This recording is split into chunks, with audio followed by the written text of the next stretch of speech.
صباح الجمال، ايه الاخبار؟ عاملين ايه؟ ما تيجوا نعمل النهارده لحمه بطريقه حلوه جدا جدا وشويه رز ابيض كده. يا نهار ابيض، التغيير مطلوب. بس النهارده بجد هنعمل لحمه بالصوص البني، خطيره سهله وسريعه وطعمها بجد في حته تانية خالص. عايزه اقولك هي مش محتاجه غير طبق رز جنبها بس. شايفين يا جماعه الجمال؟ شايفين الحلاوه؟ النهارده هنعمل البيكاتا في البيت بطريقه حلوه جدا جدا ان شاء الله، هتعجبك جدا بامر ربنا كده. واللحمه دايبه دوب والصوص مع الرز خطير في حته تانية خالص. اول حاجه انا معايا 400 جرام من اللحمه دي يا جماعه يعني اشد شويه من البفتيك، تمام. اهم حاجه ان هي ما فيهاش اي دسم. المهم جبت صينيه كده اللي انا هشتغل فيها على طول، شويه من الزيت ومكعب من السمنه او حته زبده المتوفر عندك حطي. وبعد كده هسخنهم كويس جدا جدا وابدا ان انا انزل اللحمه بتاعتي. انا عايزاها تاخد صدمه حلوه، عايزاها اول ما احطها كده تطش كده زي ما انتم شايفين كده اهوت، تمام. تاخد صدمه حلوه ومحترمه. وبعد كده هقعد اقلبها بقى يمين وشمال وشمال ويمين كده لغايه لما تاخد اللون الحلو. انا عايزاها تاخد لون حلو جدا كده زي ما انتم شايفين ما شاء الله، رصيتها كلها كده مره واحده عشان ما ينفعش ان انا يعني اشيل واحط والكلام ده كله. هي كده كده بتكش شويه عن ما انت حطاها يعني، فالصينيه ان شاء الله هتكفي زي ما انتم شايفين كده اهوت. استنى بس لغايه لما تاخد لون حلو جدا من تحت ونبدا نسمي الله وابدا اقلبها معاكم زي ما انتم شايفين. هفضل بقى اقلبها يمين وشمال لغايه لما تاخد من جميع الاتجاهات طبعا يعني لون حلو، تمام. طبعا يا جماعه اللحمه انا مش عايزاها تشد خالص خالص. انا مش هينفع ان انا اكتفي مثلا بالتشويحه بتاعتها، مش هينفع خالص، تمام.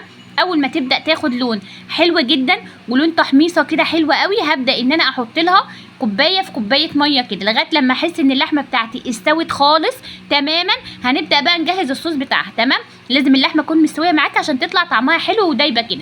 كده انا زودت لها الميه من غير اي حاجه تانية ومن غير اي توابل، لان الكيس اللي انا هحط منه النهارده ما فيهوش، مش هيخليكي تحطي اي توابل. اتشوحت اللحمه معايا كويس قوي. هتفصص كده فصين من الثوم وابدا اضيفهم على اللحمه واشوح كله في قلب بعضه. طبعا يا جماعه هنا هي لسه برده ما نشفتش جامد، انا عايزاها تاخد اللون البني الحلو لان بصراحه ده بيفرق في الطعم بتاعها جدا جدا. شايفين يا جماعه هي خلاص بدات ان هي تدخل في السوا زي ما انتم شايفين. اقلبها كويس جدا جدا. وتعالوا بقى نشوف المكون اللي انا هضيفه على اللحمه الخطير. عايزه اقول لكم ان ده صوص اللحمه، ماشي. ده زي ما انتم شايفين اكياس كده بتتباع عند اي عطار او اي سوبر ماركت، بس بصراحه بتفرق جدا جدا في طعم اللحمه. المهم ان الكيس ده بيتحط على رتل من الميه. انا هاخد نص كيس فهاخد كوبايتين بس من الميه الدافيه وابدا اقلبهم كويس جدا زي ما انتم شايفين كده اهوت، واتاكد ان هما دابوا خالص ما فيهمش اي تكتلات. وهنزل على اللحمه بتاعتي بعد ما استوت. وتعالوا برده اوريكم شكلها في الاخر بقت عامله ازاي. بصوا يا جماعه الثوم خلاص اتشوح وهي خدت لون حلو جدا، اللهم بارك. وشم هنا روايح بقى مش قادره اقول لك على جمالها وحلاوتها. نبدا نضيف الصوص بتاعنا زي ما انتم شايفين كده اهوت مره واحده واسيبها تاخد غلوتين 3 منه. وبعد كده هضيف لها، هي بصراحه مش مكون اختياري بس هو ممكن تستبدليه بحاجه تانية. انا هضيف لها معلقتين كريمه لباني، تمام. بيفرقوا في الطعم جدا جدا. ما عندكيش كريمه لباني، معلقتين زبادي بصراحه تفكيهم كده بالميه وتحطيهم على الصوص، بتخلي اللحمه بتاعتك قد ايه جوسي وطريه وطعم الصوص بتاعها حلو جدا جدا زي ما انتم شايفين. هما معلقتين بس. واقلب كويس جدا جدا كده واسيبها بقى كده تاخد يعني 5 دقايق في الصوص كده بالكريمه اللباني عشان اللحمه تبقى دايبه خالص، تمام كده زي ما انتم شايفين كده. خلاص اللحمه بتاعتي مش هضيف لها اي توابل خالص لان الكيس اللي انا ضفته ده يا جماعه فيه كل حاجه، الملح الفلفل كل حاجه بتاعت اللحمه فيه، فبصراحه طعمها حلو جدا جدا. انا مش عايزه اكتر من كده. خلاص اسيبها كده اهوت زي ما انتم شايفين. اغطي عليها واسيبها 5 دقايق عبال بقى ما تستوي وتبقى جوسي كده معايا وطعمها خطير. شايفين يا جماعه قوامها؟ شايفين جمالها اصلا وحلاوتها؟ اللهم بارك كده بجد حاجه حلوه جدا جدا. تعالوا بقى نعمل شويه رز ابيض كده سهلين وسريعين جدا جدا. اول حاجه حله هضيف لها معلقه من الزيت ومعلقه من الزبده. الزبده والزيت في الرز الابيض بالذات بيكون طعمهم حلو جدا جدا عشان يطلع مفلفل معاك وما يبقاش معجن، تمام. نحط الرز بتاعنا بعد ما غسلته واقلبه كويس جدا جدا. عايزه اشوحه كده عشان يطلع مفلفل كده. وبعد كده هضيف له الملح.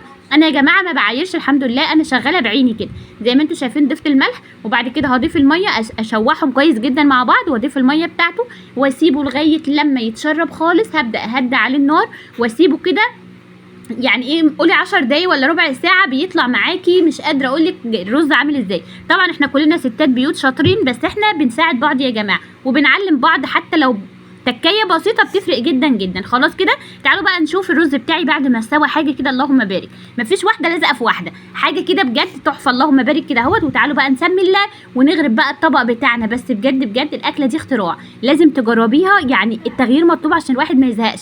وانا بصراحه انا من نوعيات الناس اللي بحب التغيير في الاكل جدا جدا. زي ما انتم شايفين كده اهوت غرفنا الرز ونغرب بقى اللحمه كده. يا نهار ابيض، معلقتين من الصوص ده على الرز كده بجد تحفه. انا عايزه اقول لك ان دي بتتباع في افخم المطاعم وغاليه جدا جدا. احنا عملناها في البيت النهارده بطريقه سهله وبسيطه. وبس كده يا اخواتي، لو الفيديو عجبكم لايك وكومنت وشير، وبحبكم في الله. وبحب اشكر كل اخواتي اللي بينضموا معايا جديد. اهلا وسهلا فيكم في قناه المتواضع.